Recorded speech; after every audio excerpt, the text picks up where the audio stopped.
আচ্ছা ভাই, এখন গণ অভ্যুত্থান পরবর্তী নিয়ে রাজনীতি নিয়ে কথা বলি। যে আপনার এই যে গণ অভ্যুত্থান পূর্ববর্তী সময়ে আপনার শিবিরের সাথে আরো একটা ফ্যাসিবাদ বিরোধী বড় শক্তি, আপনার সমন্বয় কেমন ছিল, বা ইভেন পুরোপুরি আপনাদের দলের সমন্বয় কেমন ছিল? দেখুন, এক্ষেত্রে একটা পার্থক্য আছে, সেটা হচ্ছে যে বাংলাদেশ জাতীয়তাবাদী দল এবং বাংলাদেশ বাংলাদেশ জামাতে ইসলাম, এই দুই দলের মাঝে আসলে সেই 2001 পূর্ব সময় থেকেই একটি 4 দলীয় ঐক্য জোট ছিল। তখন এই দুই দলের মাঝে একটি রাজনৈতিক জোট ছিল। এটা কোনোভাবে আদর্শিক জোট না, রাজনৈতিক একটি জোট ছিল। আওয়ামী লীগ বিরোধী যে প্ল্যাটফর্মটি ছিল তাদের মধ্যে এক ধরনের সমঝোতা ছিল। তবে এখানে একটা জিনিস বোঝার আছে, সেটা হচ্ছে যে বিএনপি এবং জামাতে ইসলামের মধ্যে এক ধরনের রাজনৈতিক সমঝোতা থাকলেও বাংলাদেশ জাতীয়তাবাদী ছাত্রদল বা ইসলামী ছাত্র শিবিরের মধ্যে সরাসরি এ ধরনের কোনো রাজনৈতিক জোট কখনোই ছিল না এবং হয় নাই। গত কয়েক বছরে আসলে বাংলাদেশ জাতীয়তাবাদী ছাত্রদল প্রকাশ্যে রাজনীতিটা করার চেষ্টা করেছে। প্রত্যেকটা ক্যাম্পাসেই আপনি দেখবেন যে বাংলাদেশ জাতীয়তাবাদী ছাত্রদলের খুবই উন্মুক্তভাবে প্রকাশিত আপনার হচ্ছে কমিটি ছিল, যারা বিভিন্ন রকম দায়িত্বে ছিলেন, তাদের দায়িত্ব সুনির্দিষ্ট ছিল, এটা ওপেন ছিল।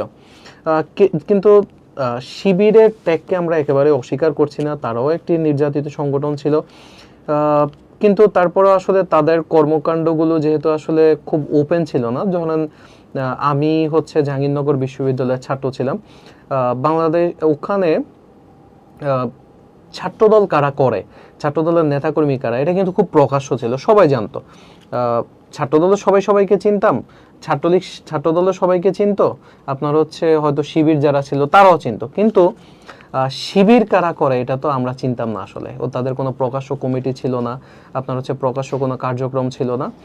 তো শিবির কারা করে আসলে আমরা দেখি নাই, এবং খুবই দুর্ভাগ্যজনকভাবে আমরা দেখেছি যে বিভিন্ন ক্যাম্পাসে অতীতে আমরা যাদেরকে ছাত্রলীগ হিসেবে চিনতাম তাদের অনেকে হচ্ছে পরবর্তীতে আমরা দেখলাম যে শিবির পরিচয় 5ই আগস্টের পরে আত্মপ্রকাশ করেছে। তো আসলে যেহেতু শিবিরের রাজনীতি দীর্ঘদিন ধরে আপনার হচ্ছে এক ধরনের গোপন রাজনীতি ছিল, আপনার প্রকাশ্যতা ছিল না, তো সেক্ষেত্রে আসলে তাদের সাথে আমরা যে যোগাযোগ করব, ধরেন এখনকার যারা শিবিরের কেন্দ্রীয় নেতৃত্ব আছেন বা ঢাকা বিশ্ববিদ্যালয়ে যাদেরকে আমরা ওই চিনি, ধরেন আমার তো হচ্ছে ওই সময় আমি সাদিক কায়েমের সাথে যোগাযোগ করতে যাব, তো সাদিক কায়েমের সাথে ওই সময় যোগাযোগ করলে তো আমার একজন ছাত্রলীগের নেতা হিসেবে তার সাথে কথা বলা লাগতো।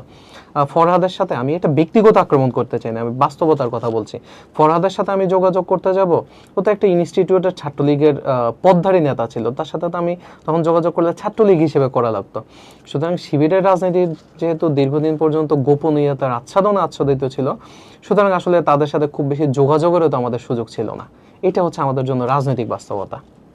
আচ্ছা ভাইয়া, আমি একটা জিনিস, আমি আপনার এই কথা থেকে আমার মনে হলো যে আপনি যে এস এম ফারহাদের কথা বলতেছেন যে ছাত্রলীগে ছিল, সেই এস এম ফারহাদ আর শিবিরের এস এম ফারহাদ সম্ভবত ভিন্ন ব্যক্তি না। এটা ফরহাদের সাথে ফরহাদ এটা স্বীকার করে, প্রথম দিকে হয়তো শিবির পুরোপুরি অস্বীকার করেছিল। এস এম ফরহাদ এখন যেটা বলার চেষ্টা করে সেটা হচ্ছে যে ভাই, আমি কমিটিতে ছিলাম, কিন্তু আপনি আমার কোনো কার্যক্রম কি দেখাতে পারবেন কিনা। এটা আমি সর্বশেষ একটা টকশোতে এই বিষয়ে আমার জিটিভির একটা টকশোতে এই ব্যাপারে আলাপ হয়েছে। তো ওর প্রশ্ন ছিল যে ভাই, ওকে কমিটিতে আমি ছিলাম, কিন্তু আমার কার্যক্রম কি আপনি কোনো দেখাতে পারবেন কিনা ছাত্রলীগের হয়। এখন ফরহাদের হয়তো বিভিন্ন ছাত্রলীগের নেতাদের সাথে ছবি এসেছে, কিন্তু সরাসরি ওদের সাংগঠনিক কার্যক্রমে অংশগ্রহণ করেছিল অভিযোগ আছে, কিন্তু সরাসরি হয়তো এই মুহূর্তে কোনো ছবি আমার কাছে বা আমাদের কাছে নেই। কিন্তু সাদিক কায়েমের কিন্তু অসংখ্য, আপনি ওই যে ওদের মিছিলে গিয়ে ওদের সাথে ছবি তুলতেছে, ছাত্রলীগের গেঞ্জি পরে আছে, এই ধরনের অসংখ্য ছবি বা ভিডিও কিন্তু অনলাইনে ভাইরাল হচ্ছে। এখন আপনার ফরহাদের বিষয়টা আপনার হচ্ছে, ফরহাদ কিন্তু এখন ওই জায়গায় আসছে যে আমি কমিটিতে ছিলাম, কিন্তু আমাকে কার্যক্রম কি আপনি দেখাতে পারবেন কিনা। আচ্ছা ঠিক আছে, আমি জানতাম না, আমি আমাদের শিবিরের যে অডিয়েন্স ভাইদের উপরে এই জিনিসটা ছেড়ে দিলাম।